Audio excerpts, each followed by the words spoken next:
మహోన్నతుడును మన రక్షకుడైన యేసుక్రీస్తు అత్యున్నత నామంలో మా ప్రేమధార టీవీ వీక్షకులకు శుభములు తెలియజేస్తూ నేటి కార్యక్రమానికి సాదరంగా ఆహ్వానిస్తున్నాం. నేటి నుండి మనము లూకా సువార్త గ్రంథ ధ్యానాలను అధ్యయనం చేయనయ్యున్నాం. నేటి ఈ పాఠంలో మనము లూకా సువార్త యొక్క ఉపోద్ఘాతాన్ని వింటాం. లూకా సువార్త గ్రంథకర్త పేరు లూకా. ఇతడు ఒక వైద్యుడు. ఇందులోని భాష, రచన శైలి వైద్య పరిభాషలో ఉన్నట్లుగా చూస్తాం. లూకా యొక్క గ్రీకు భాష శైలి ఉన్నత స్థాయిలో ఉన్నట్లుగా చూస్తాం. లూకా ఒక యూదుడు కాదు, ఒక అన్యుడు. లూకా పౌలు యొక్క సమకాలికుడు, మంచి జత పనివాడు. లూకా క్రీస్తు పుట్టుకకు సంబంధించిన విషయాలను ఎంతో జాగ్రత్తగా గ్రంథస్థం చేశాడు. క్రీస్తు యొక్క ఉపమానాలను లూకా తన గ్రంథంలో గొప్ప వాక్చిత్రాలుగా మలచిన విధానం ఎంతో గొప్పదిగా ఉంటుంది. లూకా సువార్త ఒక నమ్మకమైన చరిత్ర గ్రంథం. ఈ లూకా సువార్తలోని ఆధ్యాత్మికమైన సందేశం యేసు వ్యక్తిత్వం సంపూర్ణమైనది, యేసు దేవనరుడు, యేసు లోకరక్షకుడు, యేసు మానవ శరీరం ధరించిన దేవుడు అని మనం తెలుసుకుంటాం. 4 సువార్తలు యేసును ఒక్కొక్క కోణంలో చూపిస్తాయి. వాటిని గూర్చి కూడా కొంత ఇందులో చర్చిస్తాం. ఈ సువార్తను లూకా గ్రీకు ప్రజల కోసం రాసినట్లుగా మరియు గ్రీకు ప్రజల యొక్క స్థితిగతులను గూర్చి కూడా ఇందులో కొంత చూస్తాం. ఈ సువార్తలోని విశేషాలను సంక్షిప్తంగా వివరించబడడాన్ని వింటాం. ఇక పాఠంలోనికి వెళ్ళి మరిన్ని సత్యాలను తెలుసుకుందామా? ప్రియ శ్రోతలు, ఈరోజు మనం లూకా సువార్త అధ్యయనం చేయబోతున్నాము. ముందుగా ఉపోద్ఘాతం విందాము. కొలసీ పత్రిక 4వ అధ్యాయం 14వ వచనంలో లూకా తనకు ప్రియుడైన వైద్యుడు అని పౌలు పేర్కొన్నాడు. లూకా రచనా శైలి ప్రత్యేకమైనది. వైద్యుడి భాషనే లూకా వాడాడు. 3వ సువార్తను లూకా రాయాలని దేవుని నిర్ణయం. పరిశుద్ధాత్మ ప్రేరణ లూకాకు సమృద్ధిగా ఉంది. లూకా పరిశుద్ధాత్మ బాక అనవచ్చు. పౌలు, లూకా మేధావులు. ఇద్దరూ కలిసి ప్రయాణించారు. ఒకరికొకరు చేదోడు వాదోడుగా ఉన్నారు. లూకా గ్రీకు భాషా శైలి ఉన్నత స్థాయికి చెందింది. ఇంచుమించు పౌలుతో సమానమైన వాచకం ఇతడికి ఉంది. లూకాకు చారిత్రక దృక్పథం ఉంది. లూకాకు కవితా ధోరణి కూడా ఉంది. క్రిస్మస్ పాటలను తన సువార్తలో లూకా ఎంతో శ్రద్ధగా గ్రంథస్థం చేశాడు. లూకా అభివ్యక్తి కళాత్మకమైంది. క్రీస్తు యొక్క ఉపమానాలను వాక్చిత్రాలుగా మలిచిన గొప్ప రచయిత డాక్టర్ లూకా. మరియ నుండి తన సువార్తకు ఆరంభ బిందువును ఏర్పరచుకున్నాడు. మరియ స్వయంగా కొన్ని సంగతులు లూకాకు చెప్పి ఉండవచ్చు. లూకా యూదుడు కాడు, ఒక అన్యుడు.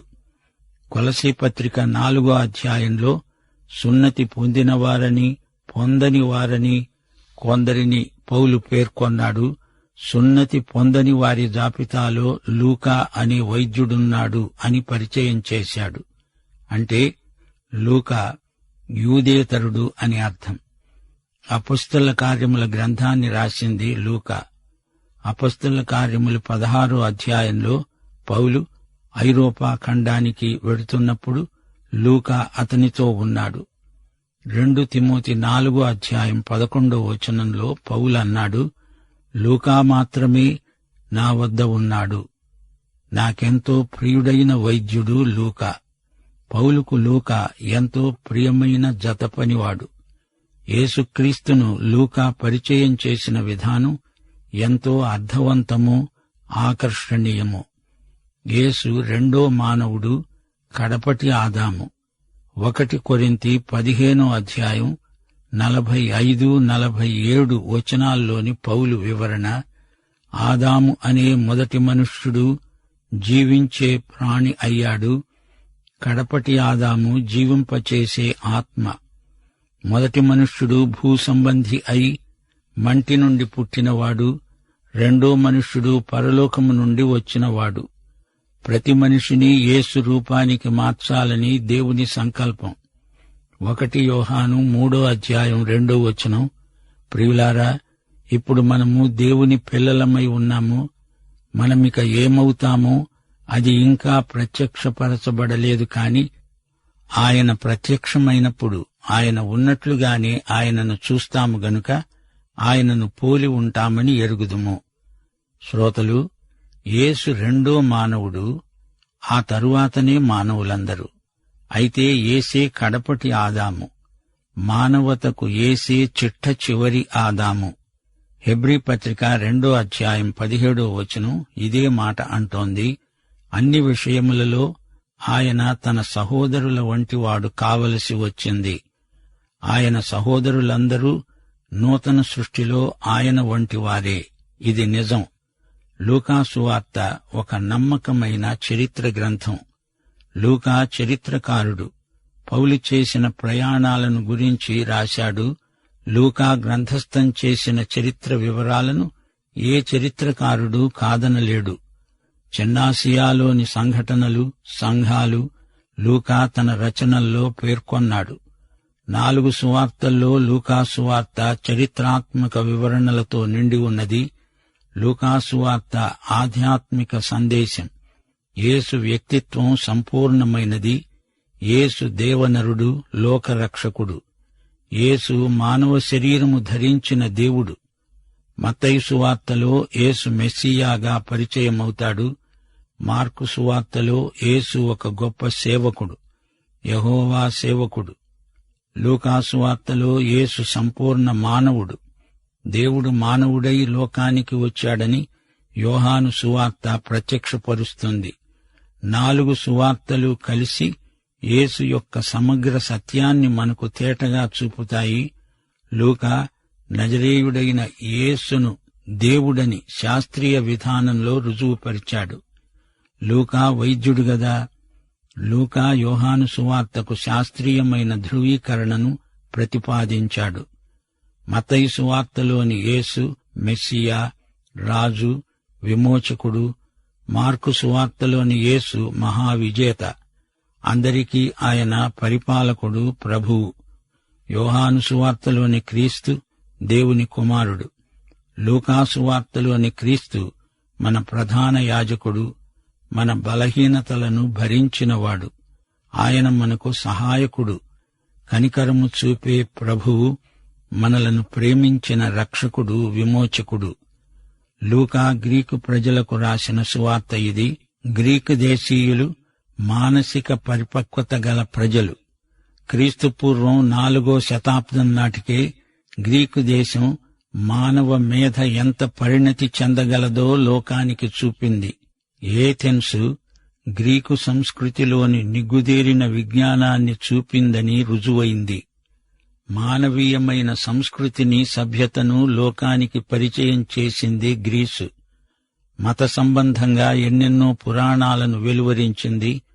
తాత్విక శాస్త్రం, జ్యోతిషం, నక్షత్ర శాస్త్రం గ్రీకు సంస్కృతి పండించినవే.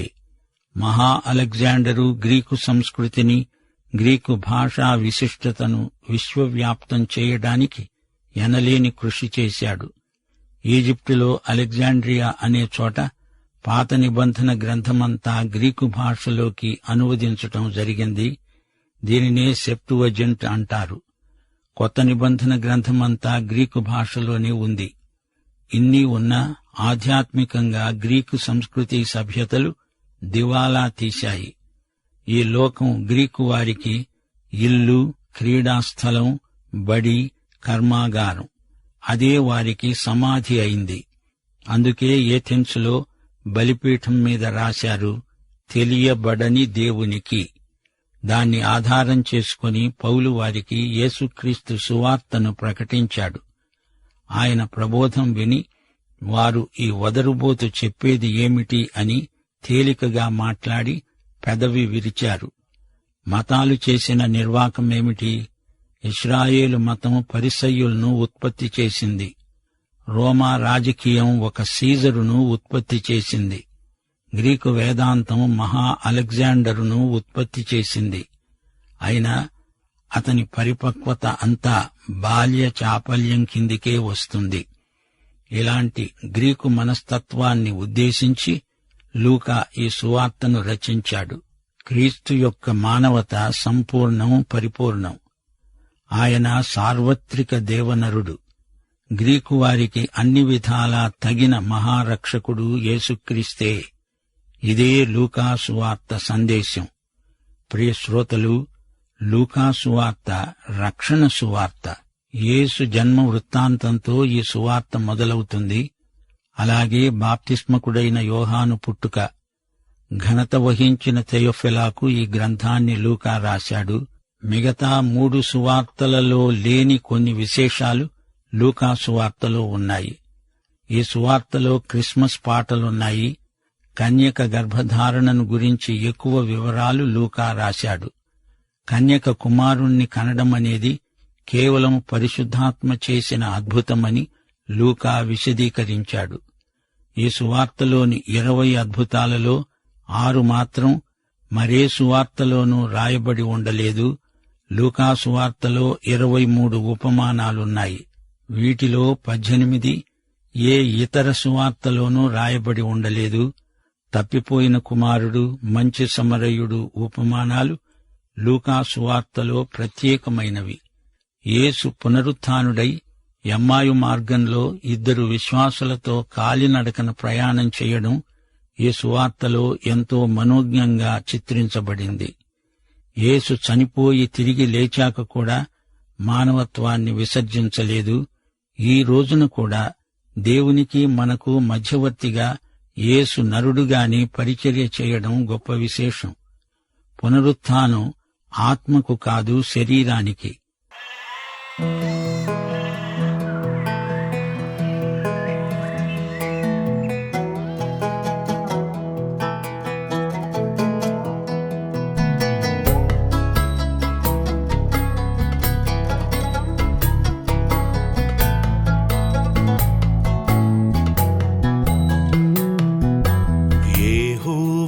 నా కాపరి, నాకులేమి కలుగదు, నాకులేమి కలుగదు.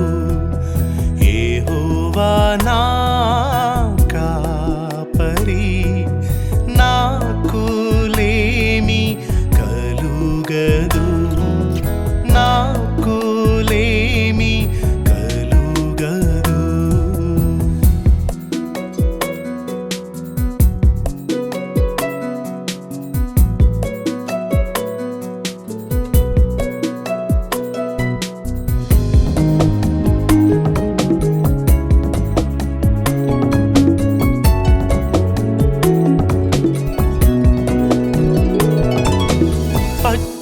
గల చోట్లందు ఆయన పరుండజేయుచున్నాడు. పచ్చిక గల చోట్లందు ఆయన పరుండజేయుచున్నాడు, పరుండజేయుచున్నాడు, పరుండజేయు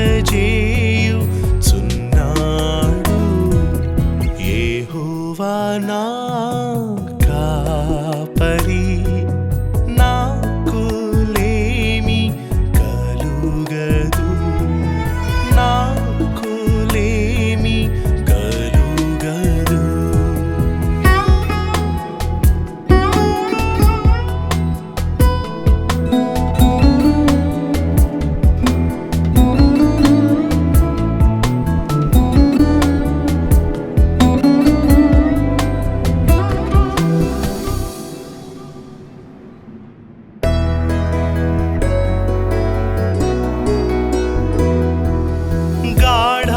గాఢాంధకారపు లోయలో నేను సంచరించినను,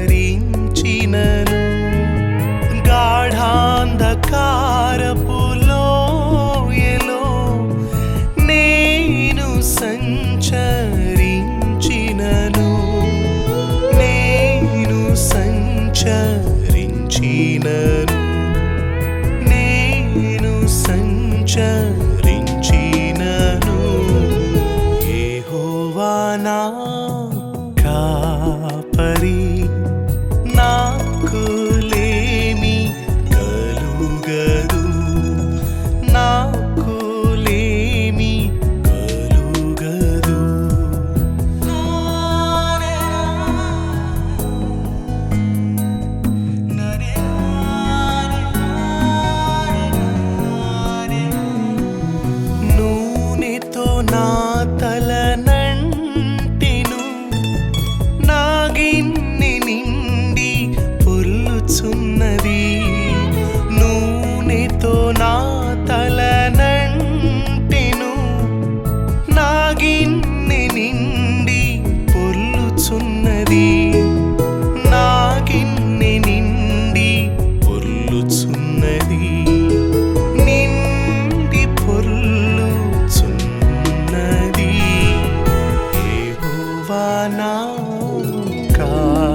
కాలమంతయు కృపాక్షేమములే నా వెంట వచ్చును. నా జీవిత కాలమంతయు కృపాక్షేమములే నా వెంట వచ్చును. కృపాక్షేమములే నా వెంట వచ్చును. కృపాక్షేమములే నా వెంట వచ్చును. యెహోవా నా కాపరి, నాకు లేమి కలుగదు. నాకు లేమి కలుగదు.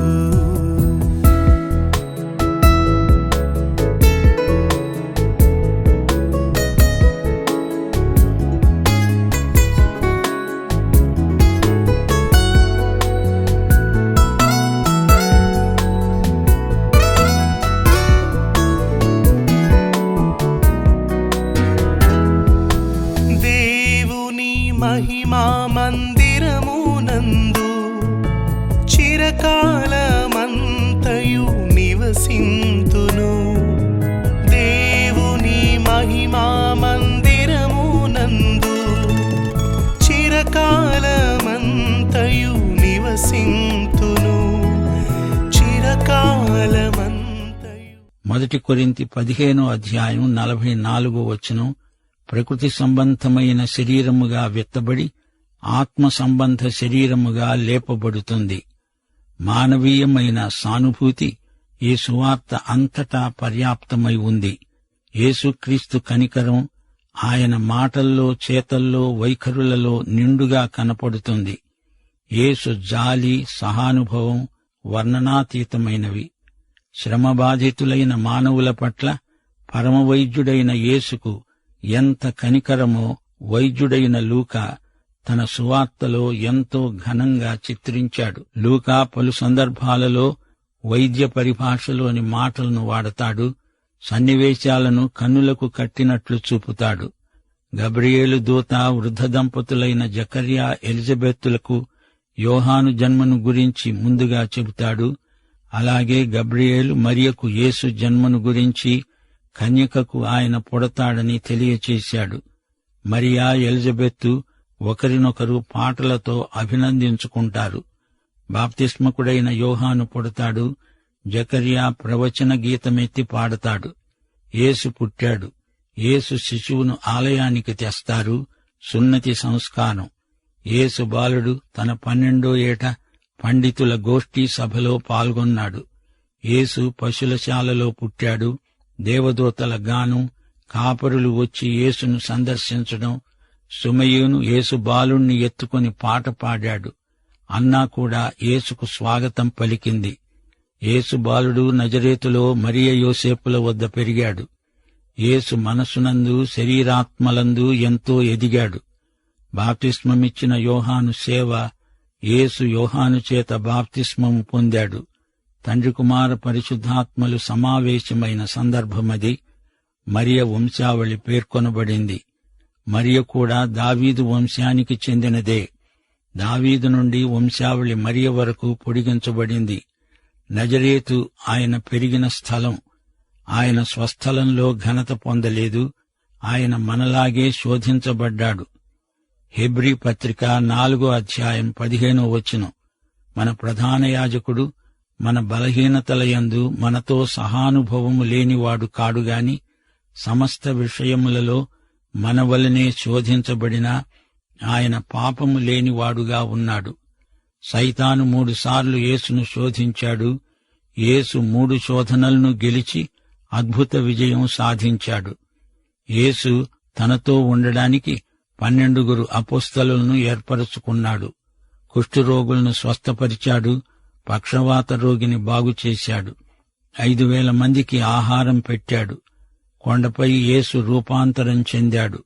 70 మంది సేవకులను పంపాడు. కొరాజీనా, బెత్సైదా, కపెర్నహూములను గద్దించాడు. అంజూరపు చెట్టు ఉపమానాన్ని ప్రబోధించాడు. ఆవగింజ, పులిసిన పిండి అనే వస్తుపాఠాలు నేర్పాడు. ఉప్పు సారము గలదై ఉండాలని చెప్పాడు. తప్పిపోయిన గొర్రె, పోయిన నాణెం, తప్పిపోయిన కుమారుడు అనే భావగర్భితమైన ఉపమానాన్ని ప్రభువు బోధించాడు. ఈ ఉపమానం నేర్పింది దేవునికి విధేయుడైన దేవుని కుమారుడే. ధనికుడు, లాజరు అనే ఉపమానాత్మక ఉపదేశం చేశాడు. 10 మంది కుష్ఠరోగులను స్వస్థపరిచాడు. ఆ 10 మందిలో ఒకడు సమరయుడు.